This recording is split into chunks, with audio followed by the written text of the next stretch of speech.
12th का मैंने demonstration आपको दिया था। उम्मीद है डेमो आपको पसंद आया होगा और इसके बाद आज की जो वीडियोस हैं ये भी आप लोगों को बहुत पसंद आएंगी।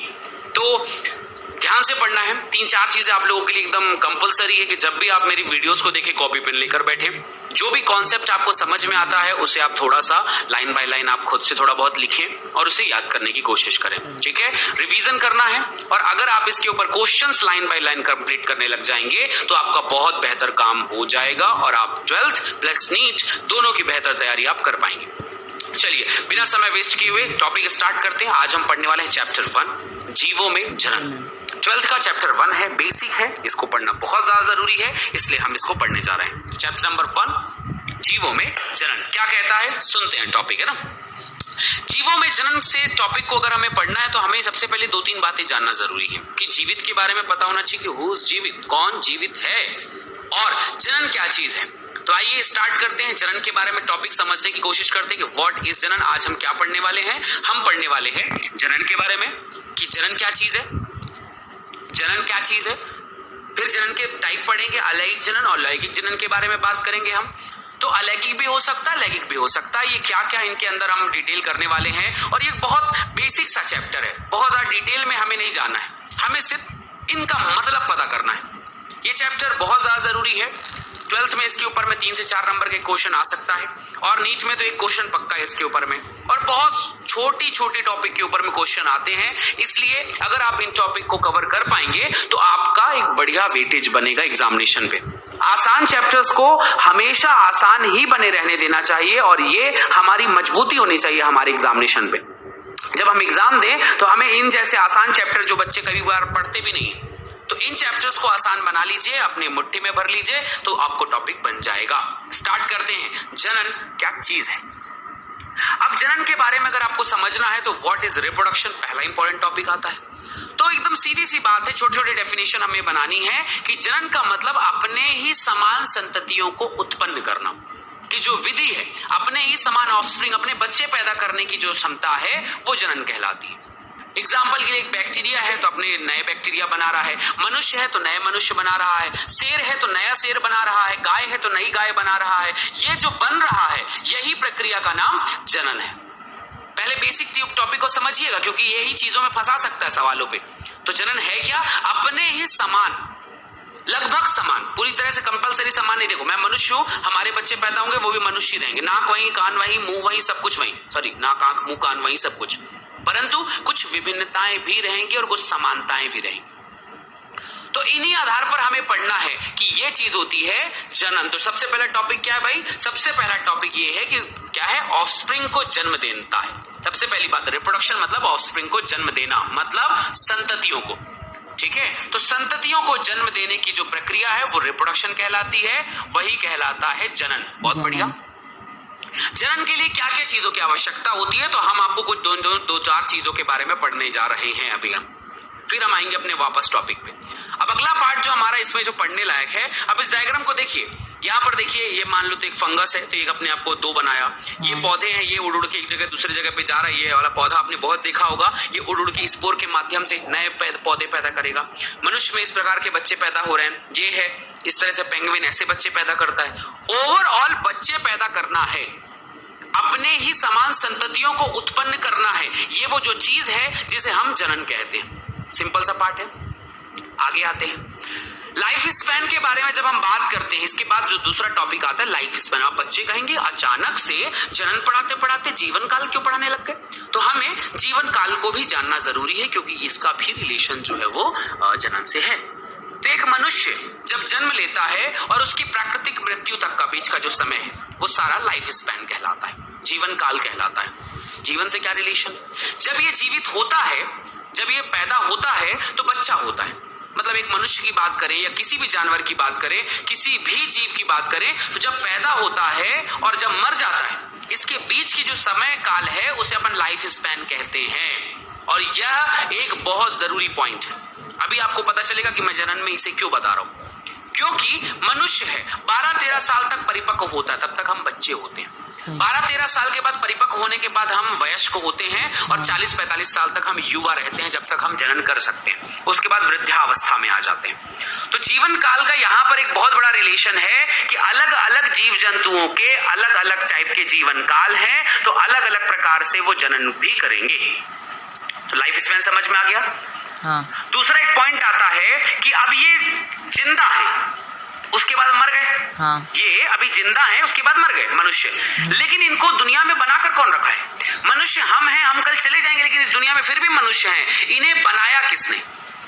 आखिर कैसे ये अपने आप को दोबारा बना लेते हैं? तो लाइफ स्पैन का मतलब क्या हुआ भाई? तो लाइफ स्पैन का एकदम सिंपल सी बात हो गई कि जन्म से लेकर मृत्यु हो गई, लेकिन जन्म से मृत्यु तक के बाद भी इस दुनिया में उनकी प्रजातियां, उनके लक्षण, उनके अवशेष या उनके बच्चे पैदा हैं, इस दुनिया में है। तो ऐसी कौन सी चीज है जो उसकी प्रजातियों को बनाकर रखी हुई, जो हमारे वंशज को यहां पर बनाकर रखी हुई है, और जन्म से मृत्यु के बाद भी जो यहां पर है वही जनन है, वही जनन है। एक कोश की जीव अपना एक बैक्टीरिया 10 बैक्टीरिया को बना लिया। कोरोना वुहान से निकलकर पूरे विश्व में पहुंच गया, ये किसके द्वारा पहुंचा होगा? जनन के द्वारा।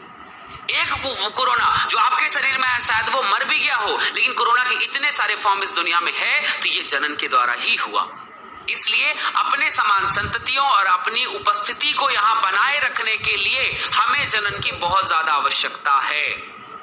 इसलिए लाइफ स्पैन को पढ़ना जरूरी है, क्योंकि लाइफ स्पैन मतलब जीवन अवधि जन्म से लेकर मृत्यु तक हो गई, लेकिन मृत्यु के बाद भी हमारी संततियां, हमारे जन्म के बच्चे यहां पर रहते हैं। दुनिया में लगभग सभी कोई मर जाता है। दुनिया में जितने भी जीव जंतु हैं सब मर जाते हैं, सिवाय एक को छोड़कर। तो कोई एक अमर है, उसका नाम है एक कोशिकीय जीव। जो एक कोशिकीय जीव होते हैं, इन्हें माना जाता है कि कभी मरते नहीं, ये हमेशा अमर हैं। कैसे अमर हैं? इनके पीछे क्या रीजन है भाई? तो छोड़कर कोई भी जीव अमर नहीं है। ये बहुत जरूरी लाइन है, इंपॉर्टेंट लाइन, बहुत ज्यादा। ठीक है, इसे ध्यान से सुनिएगा।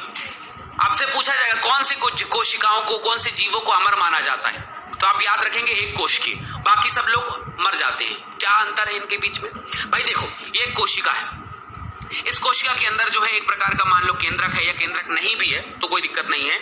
सबके इसके पास में माइटोकॉन्ड्रिया, जो भी इनके पास में सब कुछ मटेरियल है वो है। अब ये कोशिका जो है विभाजित हो गई 2 कोशिकाओं में, यही कोशिका विभाजित हो गई 2 कोशिकाओं में, फिर यही कोशिका विभाजित हो गई 4 कोशिकाओं में। तो इन कोशिकाओं का कोई भाग मरा क्या? 1 से 2 बन गए, 2 से 4, 4 से 8, 8 से 10, 10 से 20, 20 से 50, 100, 200, 800, 900 बनते गए। और जैसे जैसे ये बनते जाएंगे, इनके शरीर का मटेरियल बढ़ रहा है। घटा कुछ क्या? मृत्यु मतलब घटना, इनके पास कुछ घटा? बिल्कुल नहीं घटा, ये बढ़ते ही जा रहे हैं। समझ में आ रही मेरी बात? हमारे शरीर में हमने भी बच्चे पैदा किए हैं, लेकिन वो एक कोशिका से इतना बड़ा कोशिका बन जाता है, फिर वो मर जाता है। लेकिन एक कोश के जीवों में मरने के लिए कुछ है ही नहीं, एक ही पदार्थ बस डबल होते जा रहा है, 1 से 2 बनते जा रहा है, 2 से 4 बनते जा रहा है। तो लगातार ये विभाजित हो जाते। ये मरा क्या? इसने जब इन दोनों को बनाया तो ये मरा क्या? बिल्कुल नहीं, यही विभाजित होकर 2 भागों में बट गया। इसे हम कहते हैं अमरत्वता, जो सिर्फ एक कोश के जीवों में भी होती है, बाकी सब में किसी में नहीं होती। ये बात समझ में आ गई? चलिए, अच्छी बात है। जब संतति की उत्पत्ति जब होता है, अब उत्पत्ति करने के लिए 2 टाइप की चीजें होती हैं। कभी कभी एक पेरेंट की आवश्यकता होती है, एक से ही जनन हो जाता है, और कभी कभी 2 पेरेंट्स लगते हैं। ठीक है, तो इनमें इनकी अवस्थी उपस्थिति जो होता है एकल जनक के द्वारा भी हो सकती है। युग्मक निर्माण, इसकी स्थिति जो है हम लोग इसमें सब कुछ पढ़ेंगे, युग्मक जनन क्या पॉइंट हो सकता है। तो यहां पर एक बात समझना है कि उत्पत्ति के बेसिस में हमें इतना पॉइंट पढ़ लिया। हमने क्या क्या पॉइंट पढ़ा? जनन क्या चीज है, जीवन काल कौन सी चीज है, और तीसरा पॉइंट ये अभी छोड़ दीजिए, जिसको अभी 1 मिनट मिस कर देते हैं। और तीसरा पॉइंट जो हमें पढ़ना है वो एक कोश के जीव हमेशा अमर रहते हैं। एक पहला जरूरी लॉजिक आपके साथ रहेगा। अगले पॉइंट पे पहुंचते हैं। अब जैसे कि मैं लाइफ स्पैन के बारे में बात कर रहा था, तो लाइफ स्पैन मतलब जीवन अवधि जो है वो अलग अलग जीव जंतुओं की अलग अलग रहती है। अब इसे रट्टा नहीं मारना है, ये सिर्फ आपको समझाने के लिए है कि जीवन काल का जनन से क्या लेना देना है। क्या जीवन काल का जनन से कोई लेना देना है? तो आइए हम देखते हैं इसके बारे में क्या देख सकते हैं, क्या नॉलेज ले सकते हैं। ये थोड़ा सा इंग्लिश में आप सभी लोग जानते हैं, कोई बहुत बड़ी बात नहीं है। रोज है, गुलाब कहते हैं इसे, रोज है, क्या कहते हैं इसे? गुलाब कहते हैं।